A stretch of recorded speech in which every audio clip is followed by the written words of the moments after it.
For our next tip, I want to go over a mobility exercise that's referred to as a nerve slider. So with this one, think about stretching point A all the way down to point B while kind of gaining tension as we kind of go downstream.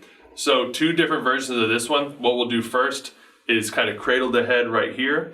And from this point, we're shifting the head to the opposite side, locking out the elbow, then locking out at the wrist, and feeling tension kind of at each transition of each joint. So basically from shoulder to elbow, elbow to wrist, wrist to hand, right? And then that's our flow, just kind of back and forth through there. Nice and easy, and feeling that tension all the way downstream.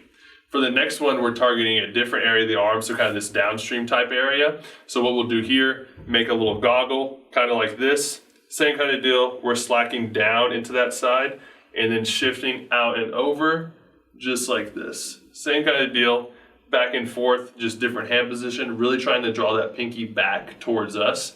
Repeat both of those about 10 times each side until you feel a little bit of reduction of tightness and tenderness down this whole area.